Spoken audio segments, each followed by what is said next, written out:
Thanks for clicking on that link. It is good to have you here. If this is your first time at the channel, I hope you enjoy what you find. I think this one might be at least a little entertaining. And if you're a regular viewer, I definitely think this will be entertaining because one of the things that I absolutely love about being a part of this channel is we get viewer comments, and we printed some out because some of them are really insightful and some of them are stupid.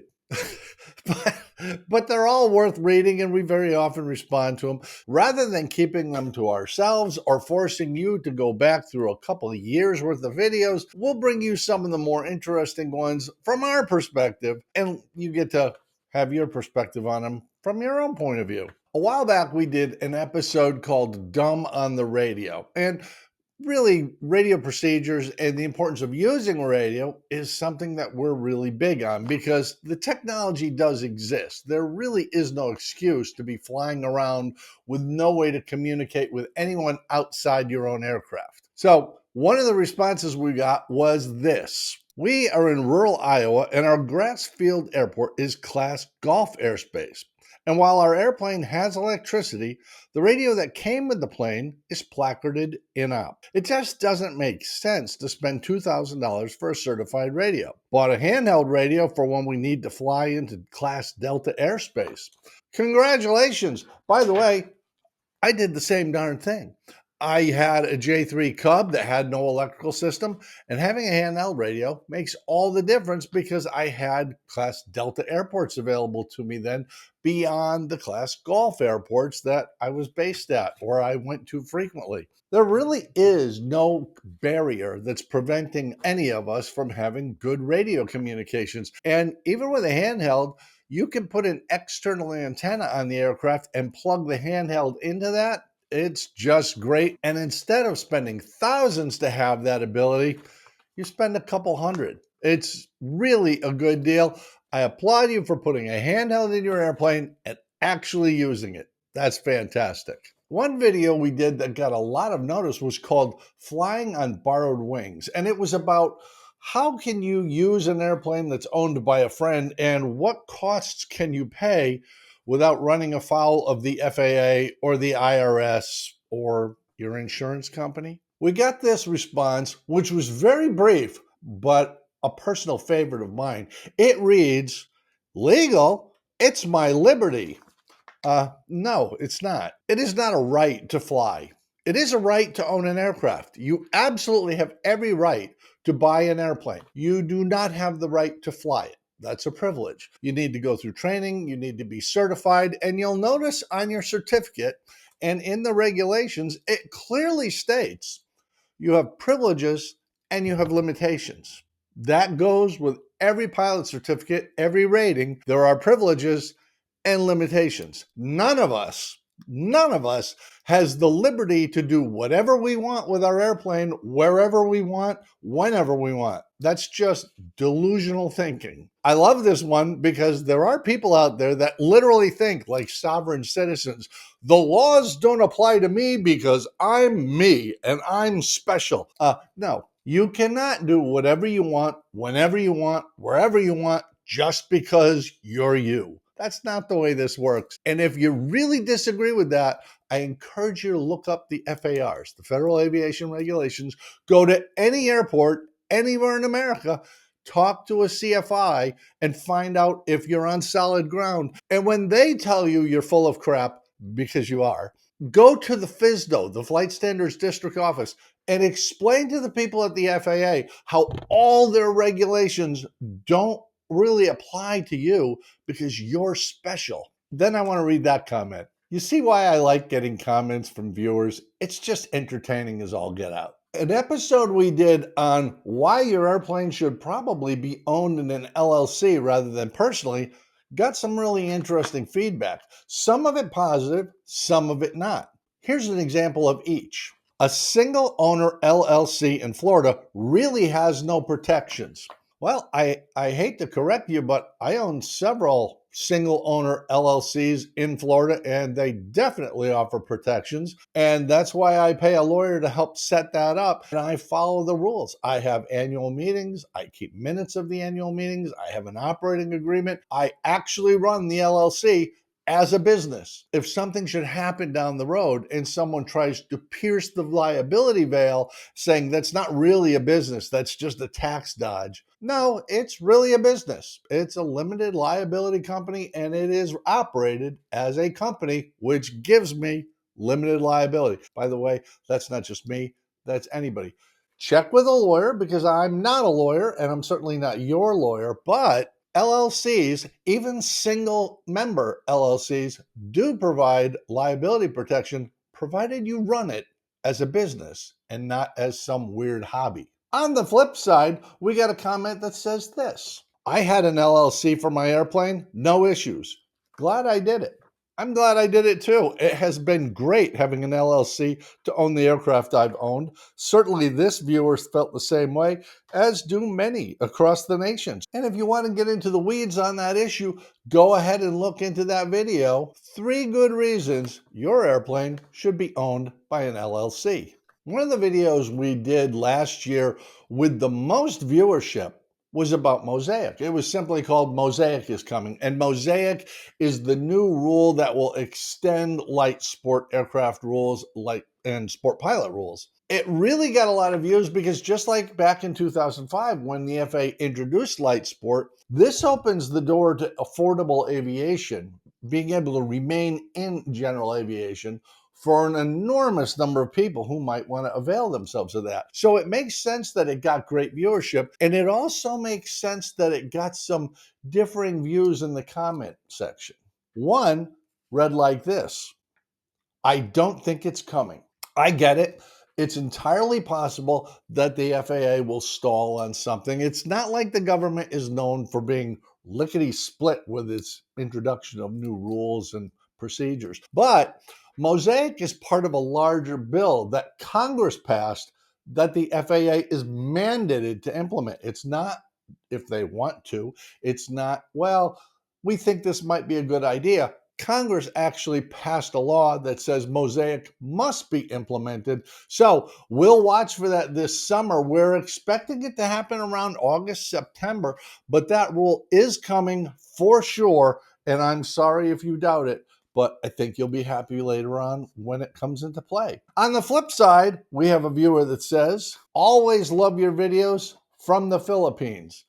Now, that comment isn't specific to the content of the video, but it is heartwarming because aviation is a global thing. It's all over. The United States certainly has the freest, most easily accessed general aviation market. But it's so comforting for Pat and I to know people in the Philippines and France and Australia and New Zealand and Germany and Canada are watching this channel. I absolutely love that. So thank you so much from mainland USA to the Philippines and everywhere else. We really appreciate your viewership. And by the way, as long as we are appreciating your viewership and you're appreciating viewing, why not click the like button? And if you haven't subscribed to the channel, please do. There's always room for more. And maybe even leave a comment down below because it's entirely possible the next time we do one of these episodes, you'll be a featured player. Regular viewers know, and people who have read my columns and books for years know, I am not afraid of getting into a hot button issue. Just because it's controversial, just because somebody may disagree with me,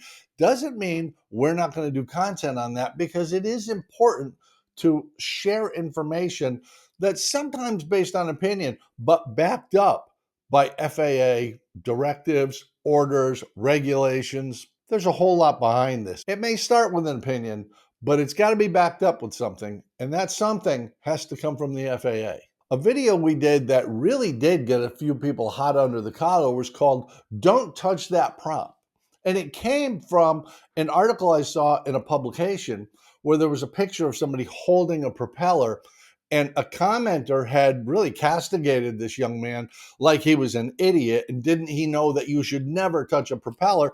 And being a CFI and an AMP, yeah, you do have to touch the propeller sometimes. You want to know how to do it? You want to be aware of the risks and how to mitigate those risks, but there are really good reasons to touch a propeller. But we got this comment on that video. Banana rods. Now, I have to be honest. I don't have a clue what that means. Not even an inkling. Banana rods? Nothing. So if you've got a clue, please share it in the comments down below because I am genuinely interested in what this person meant to say. But allow me to go down a little bit of a path here. The whole point of communication is that the speaker and the listener get the same message. We want some commonality there. We want a homogeneous use of language so that you and I both understand when I say, I like chocolate cake. We know exactly what that means. And yes, I do like chocolate cake, but I kind of prefer pie. And a strawberry rhubarb pie, you can't go wrong. The point is, the words I'm using are words you understand in context, or vice versa. The things you write in on the commentary, like most of these, make sense. Even if they're incorrect, they make sense. That allows us to have a productive discussion. Banana rods is pointless. It takes up time. And I really have to wonder what that commenter was thinking. And I'm so curious because I don't know if it was a joke or if they were drunk or if they actually think that conveyed information other people might benefit from. I'm really curious. So let me know down below.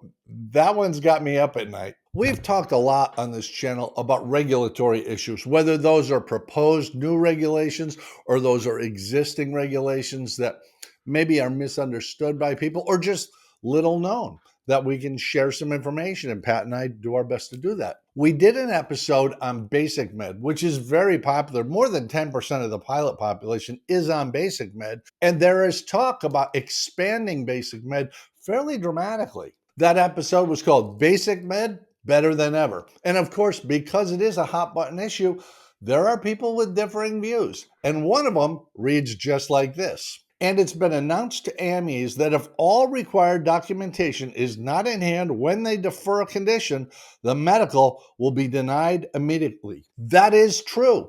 That was a position the FAA took. They were going to make a change so that if all the documentation wasn't in place, they could deny the medical rather than defer it. Here's the difference. One, the FAA has rolled that back. That is not the case anymore. Don't get your panties in a bunch. If you do your medical, if you go through MedExpress and do your medical with your AME and you forgot to sign a form or you neglected to check a box, they can defer it. They can have a discussion. It's not an automatic denial. That was rolled back. But beyond that, we're talking about BasicMed. You take the BasicMed course online. It's free. You can go ahead and do a search for BasicMed. There are a couple places you can take the class. It's a fairly straightforward thing. You take a quiz at the end of that, and the results print out, and you go to your regular general practitioner or whatever licensed doctor you prefer, and you get the BasicMed medical, which really isn't much different than your regular medical that you would get at your doctor's. Nothing goes to the FAA. Except they're aware from you taking the online course and passing the test and getting the printout that you're now using BasicMed. It's a completely different system. The confusion may come from if you go for a third, second, first class medical and you get a denial, you're no longer eligible for BasicMed. But if you just decide I've had a second class medical for a number of years, I don't really need it anymore. I don't even need the third class medical because I'm not flying for pay. I'm just flying recreationally. I rent an airplane or maybe I own an airplane. I can just go to BasicMed. You don't need anyone's permission. You don't need to file any forms. Just take the online class, pass the quiz at the end, print it out, go to your doctor. You're on BasicMed. If you know you're sick, if you know you have a medical condition that really would prohibit you from flying safely, and I did one on myself because I've been having a problem with optical migraines that affect my vision. So I grounded myself for a time because that was a problem. I still fly under BasicMed. I have not been declined. I haven't been deferred. Nothing bad has happened. I just grounded myself for a period of time for an issue that cleared up and life is good. It's important when we get into things like FAA medical as opposed to basic med, or Part 43 maintenance on aircraft as opposed to ASTM maintenance on light sport aircraft. It's important to understand the distinction. And yes, it can get technical, but that's why there's people like Pat and I to ask about. You can get the answer you want, even if you don't want to read all the documentation. There are people who know, and they will share the real answer with you. Now, our most highly viewed episode we have ever done, by far, with over 67,000 views, and thank you very much, because that was a real barn burner. We enjoyed that. The topic was on FAA reauthorization. That was the congressional bill that passed that tells the FAA they must do these things, including Mosaic. It was a big deal because not everybody reads the Federal Register. Not everybody pays attention to what's coming down the pike. Pat and I do, because that's our job. But the comments we got were really interesting, and they included these. Old guys rule. Thank you for your time and experience. I can't tell you how much I like this one, because I am an old guy. Pat is a distinguished guy, but I'm an old guy. And every once in a while, we'll get one of those snarky comments from somebody who says, "Okay, boomer," or "We don't need people from your age bracket telling us what to do." And I know it sounds a little arrogant, but you can't have 35 years of industry experience and be 25 years old. I understand that young people are very proud of their accomplishments, and they are great accomplishments. But people who have enormous accomplishments in the industry, they're old. Pat and I are both CFIs. Pat's a designated pilot examiner. I'm an A&P. We've been doing this a while. We know some things. So when one of you acknowledges one of us or both of us as being on top of our game, let's say, we really appreciate it. So thank you. But that's not the only comment we got. We also got this. If my 182, we're talking about a Cessna 182 here, is designated as light sport, would that lower the cost of an avionics upgrade? Probably not, because it didn't change the certification of the airplane. It's just that it now fits. It may, if Mosaic is implemented the way we think it is, it may qualify as a light sport aircraft. And if that's the case, you can fly it without a medical. The certification is that airplane's still going to be maintained under Part 43. There's still a type certificate data sheet for that aircraft. There are still certain requirements for the equipment that goes in that, and it would not be an experimental avionics upgrade. It would be a certified avionics upgrade. That's the distinction. Is it an experimental or is it certified? Now, you could buy used equipment, and there's increasingly a large amount of really good used equipment on the market, but that has nothing to do with Mosaic. This is where it becomes kind of important, especially for an aircraft owner, to know what can you do and what can't you do and why. We can go back to that comment from earlier on where a viewer said, "It's my liberty."